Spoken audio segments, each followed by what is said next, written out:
Google user experience बेहतर करने के लिए हर मुमकिन कोशिश करता रहता है और वो करता चला जा रहा है। एक कोशिश उसकी ये भी थी कि आपको डिसीजन मेकिंग में यानी कि आपको एक आंसर इंजन बनने के लिए उसने अपने सर्च इंजन के रिजल्ट्स में कुछ एक्स्ट्रा इन्फॉर्मेशन दिखाना शुरू कर दी। वो एक्स्ट्रा इन्फॉर्मेशन अभी मैं आपको दिखाता हूँ कि किस किस तरह की थी। उनमें अक्सर आपको स्टार्स नज़र आते होंगे, अक्सर आपको एक्स्ट्रा प्राइसेस नज़र आती होंगी और बेशुमार चीज़ें आपको नज़र आई होंगी। वो extra information basically rich snippets कहलाती हैं। रिच स्निपेट्स का मतलब क्या होता है कि रिच स्निपेट्स बेसिकली चूंकि आपका वो सर्च का स्निपेट होता है उसमें रिच डेटा ऐड हो जाता है। रिच डेटा से मुराद कि आपको ना सिर्फ टाइटल, यूआरएल और डिस्क्रिप्शन नज़र आती है बल्कि उसके अलावा भी चीज़ें नज़र आती हैं। जैसे कि आप देख सकते हैं कि मैंने एक मोबाइल सर्च किया और मुझे कुछ इस तरह का रिजल्ट नज़र आया। अगर आप थोड़ा सा गौर से देखें तो ये रिज़ल्ट आम रिज़ल्ट्स की तरह नहीं है। इसमें आपको कुछ एक्स्ट्रा चीज़ें नज़र आएंगी जो कि आपको समझ आएगा कि ये 3 डिफरेंट रिज़ल्ट जो हमें नज़र आ रहे हैं उसमें किसी रिज़ल्ट में ज़्यादा और किसी रिज़ल्ट में कम है। फॉर एग्ज़ाम्पल 1, 2 और 3 में से 1 और 3 में कुछ एक्स्ट्रा इन्फॉर्मेशन है जबकि 2 में नहीं है। आप अंदाज़ा लगाएं कि इसमें क्या नहीं है। सो फॉर एग्ज़ाम्पल अब आप देखेंगे कि 1, 2 और 3 में बेसिकली डिफरेंस क्या है। 2 वैसे का वैसे ही है जबकि 1 और 3 में आपको एक्स्ट्रा चीज़ें नज़र आ रही हैं। ये वो इन्फॉर्मेशन है जो गूगल ने आपको अपनी वेबसाइट के ऊपर ही, सर्च इंजन के ऊपर ही दिखा दी ताकि आप क्लिक करने से पहले डिसाइड कर लें कि क्या इस पेज पे वो आपको रिजल्ट मिलेगा कि नहीं मिलेगा। अब ये डेटा कहाँ से आया? ये डेटा बेसिकली आपकी वेबसाइट से ही आता है।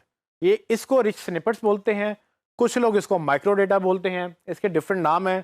फॉर एग्जांपल रिच स्निपेट्स तो मैंने आपको बताया, जैसे स्ट्रक्चर्ड डेटा भी बोलते हैं इसको, इसको स्कीमा टैग्स भी बोलते हैं, माइक्रो डेटा भी बोलते हैं और कभी कभी इसको रिच डेटा भी बोल देते हैं।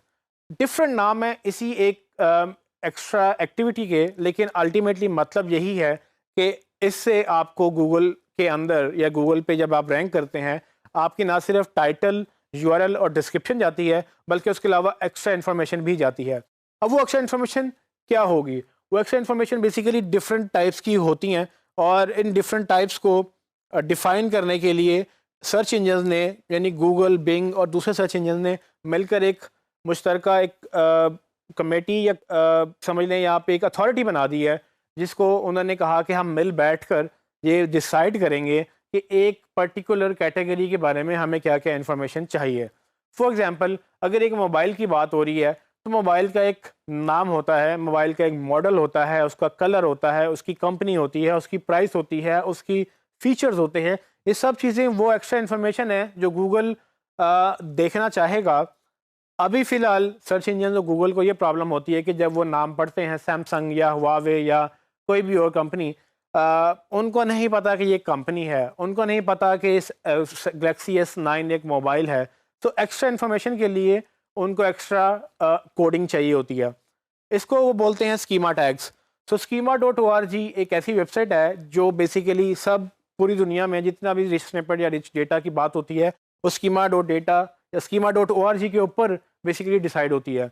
तो ये वो नॉन प्रॉफिट ऑर्गेनाइजेशन है जो सिर्फ इसी चीज़ पे काम करती है कि कौन सी नई इन्फॉर्मेशन आएगी, उसका स्टैंडर्ड क्या होगा। इस स्टैंडर्ड को बनाने से फ़ायदा क्या होता है कि पूरी दुनिया में जिस तरह से HTML एक ही है, HTML लैंग्वेज आप पाकिस्तान में लिखें, आप किसी और मुल्क में लिखें, आपके रूल्स HTML लैंग्वेज के चेंज नहीं होंगे। इसी तरह से स्कीमा के भी अपने रूल्स हैं, स्कीमा के भी अपने मार्कअप है।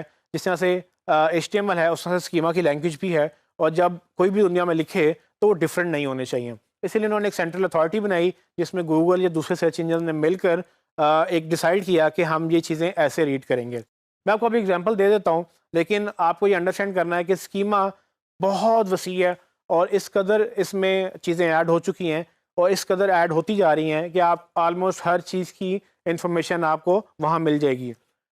बहुत सारी टाइप्स हैं। आप स्कीमा की वेबसाइट पर जाएंगे तो आप यहाँ पर उसकी स्कीमा के पेज के ऊपर जाके लिस्ट निकाल सकते हैं।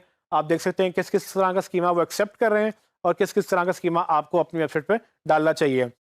फॉर एग्जाम्पल एक इवेंट हो रहा है, इवेंट की आमतौर पे जब आप इंफॉर्मेशन वेबसाइट के ऊपर डालते हैं तो आप उसका टाइटल लिखेंगे, जगह लिखेंगे, टाइम लिखेंगे, अगर उसकी टिकट है तो वो बता देंगे कहाँ से बुक करना है, उसकी प्राइस क्या होगी। आपका कोड कुछ इस तरह से होगा, ये आप एग्जांपल देख रहे हैं कि इसमें बेसिकली एक टाइटल एक इवेंट की बात हो रही है जिसका कोड लिखा हुआ है, जो कि आम HTML लैंग्वेज में ऐसे लिखा जाता है, और हमने HTML पहले थोड़ी सी डिस्कस भी कर ली है।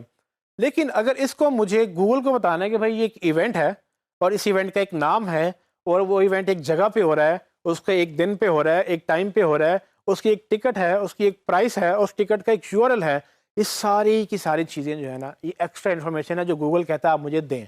ये गूगल खुद से आइडेंटिफाई नहीं कर सकता। ये आपको अपनी वेबसाइट में ये सारे टैग्स डालने होते हैं, ताकि गूगल जब इसको रीड करे तो वो देख ले कि हाँ भाई ये तो एक्चुअली एक इवेंट की बात हो रही है, और इस इवेंट का एक टाइटल भी है, और इसकी एक डेडलाइन भी है, इसका इवेंट का एक स्टार्टिंग टाइम होगा, एक एंडिंग टाइम होगा, एक बुकिंग लोकेशन होगी, वगैरह वगैरह। सो ये कोड चेंज कैसे होगा? जब ये कोड स्कीमा टैग्स में ऐड होगा तो कुछ इस तरह से नज़र आएगा। अब आप ये देखें कि किस तरह इसमें इंफॉर्मेशन ऐड हो गई है, लेकिन इसमें घबराने की ज़रूरत नहीं है। ये आपको लग रहा है कि ये बहुत ज़्यादा है, ये असल में सेम इंफॉर्मेशन है, और सिर्फ इसको प्रॉपर फॉर्मेट में लिख दिया गया है कि अब जब सर्च इंजन इसको क्रॉल करेगा, वो देख लेगा कि भाई इसका टाइटल क्या है, इसका ऑर्गेनाइज़र कौन है, ये कहाँ पर हो रही है, ये सब चीज़ें गूगल रीड कर सकेगा, और जब आप सर्च करेंगे गूगल में तो आपको एक्स्ट्रा इन्फॉर्मेशन दिखाएगा। तो फॉर एग्जांपल मैंने हाईलाइट किया है कि कौन कौन सी चीज़ें एक्चुअली में वो इवेंट वाली इन्फॉर्मेशन वहीं की वहीं है, जो ये आपको हाईलाइटेड इन्फॉर्मेशन नज़र आ रही है। यही इवेंट की इन्फॉर्मेशन पहले भी हमें नज़र आ रही थी, लेकिन अब यही इवेंट की इन्फॉर्मेशन हमें प्रॉपर्ली ऑर्गेनाइज फॉर्म में नज़र आ रही है, जो कि गूगल जब रीड करेगा इसको तो वो बेहतर तरीके से रीड कर सकेगा और आइडेंटिफाई करेगा। और जब सर्च इंजन पे कोई सर्च करेगा इवेंट के बारे में, और आपकी वेबसाइट पे इन्फॉर्मेशन पड़ी हुई होगी, और आपका पेज अगर रैंक कर रहा होगा, तो गूगल वहाँ पर सर्च इंजन के ऊपर ही उनको बता देगा कि भाई इस इवेंट की डेडलाइन ये है, इस इवेंट की टिकट अगर आपने बुक करानी है तो यहाँ से होगी, इसकी प्राइस ये है, और इसके ऊपर स्पीकर कौन है, इसका वेन्यू क्या है, और वगैरह वगैरह जितने भी इवेंट से इंफॉर्मेशन ताल्लुक़ रखती होंगी। एक और एग्जांपल है, फॉर एग्जांपल जब हम नाम लिखते हैं, लेट्स सपोज मैं अपना नाम लिखता हूँ अपनी वेबसाइट के ऊपर, मेरा नाम है उस्मान लतीफ़। उस्मान लतीफ़ कौन है? गूगल के लिए उस्मान और लतीफ़ ये बेसिकली दो लफ्ज़ हैं इंग्लिश के, और जिन पे अल्फ़ाबेट्स लिखे हुए हैं। गूगल को नहीं पता कि उस्मान लतीफ़ एक पर्सन है, उस पर्सन की एक आइडेंटिटी है, उसकी एक जॉब है, उसकी एक कंपनी है, उसका एक जेंडर है, उसकी एक हाइट होगी, एज होगी, वगैरह वगैरह। ये सारी चीज़ें इंसान से जुड़ी हुई होती हैं, और आप अक्सर वेबसाइट पे देखते हैं कि लोगों ने अपने डायरेक्टर्स की तस्वीरें लगाई होती हैं, अपने मैनेजर्स की तस्वीरें लगाई होती हैं, डेवलपर्स हो गए, मार्केटर्स हो गए, CEO हो गया, इन सब की इन्फॉर्मेशन लगी हुई होती है। गूगल के लिए वो सब इन्फॉर्मेशन बेकार है। बेकार इस तरह से कि गूगल को ये तो पता है ये टेक्स्ट है, लेकिन ये नहीं पता कि ये टेक्स्ट एक बंदा भी है, और अगर कोई लिखे उस्मान लतीफ़ गूगल पे तो उसकी तस्वीर मैंने दिखानी है, और तस्वीर दिखाने के लिए गूगल को कहीं कहीं से तस्वीर चाहिए भी। तो ये सारी चीज़ें गूगल को जब तक हम इन रिच स्निपेट के तहत नहीं देंगे, गूगल हासिल नहीं कर सकेगा। तो ये एक एग्जांपल है कि एक सेंटेंस लिखा हुआ है जिसमें दो बंदों की बात हो रही है। अब आप इसको अगर मैं कोड में डालूँगा तो आपको कुछ कोड इस तरह से नज़र आएगा, जिसमें सारे के सारे रेड जो टेक्स्ट है बेसिकली ये वो स्कीमा टैग्स हैं, जबकि वो इन्फॉर्मेशन जो आपको नज़र आ रही है ब्लू के बाद ब्रैकेट्स के अंदर, बेसिकली वो इन्फॉर्मेशन वही है जो हमें पहले नज़र आ रही थी।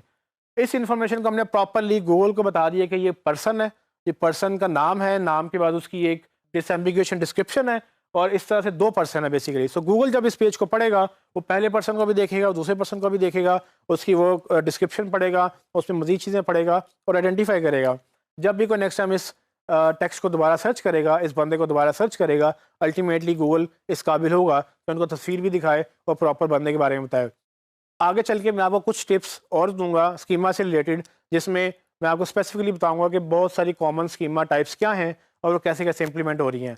लेकिन ये याद रखिएगा, जितनी भी चीज़ें मैं बता रहा हूँ, आज से 1 साल बाद गूगल क्या नया लॉन्च करता है, 2 साल बाद क्या नया लॉन्च करता है, ये चीज़ें बढ़ती चली जा रही हैं। आपकी जॉब ये है कि आपने इन सबको अंडरस्टैंड करना है, इनके ऊपर नज़र रखनी है। जैसे ही आपको नई चीज़ मिले, आप अपने डेवलपर से ये सब चीज़ें इम्प्लीमेंट करवाएं। इसको देख के घबराना नहीं है कि भाई ये मैं कैसे करूँगा, आपने नहीं करना। आपने डेवलपर से करवाना है, और आपने क्लाइंट को समझाना है कि भाई ये रिस्पॉन्सिबिलिटी एसईओ की नहीं है। और अच्छे क्लाइंट ये समझते हैं बात। अच्छे क्लाइंट्स को पता है कि डेवलपमेंट चाहिए एसईओ के लिए। सो अगर आपके क्लाइंट को ये नहीं पता, मेक श्योर ये करें कि आप उनको बताएं, और आप उनको रेफरेंसेस दें, रिसर्च करें, थोड़ा सा और पढ़ें, और फिर उनको बताएं कि भाई ये देखें, ये हमें इम्प्लीमेंट करना है। मैं मार्केटर हूँ, मैं डेवलपर नहीं हूँ, तो मैं आपकी ये कोडिंग नहीं लिख सकता। सो इन शॉर्ट, इसको सबको इम्प्लीमेंट करेंगे तो आपकी इन्फॉर्मेशन बेहतर होगी और आप अच्छा गूगल पे रैंक कर सकेंगे।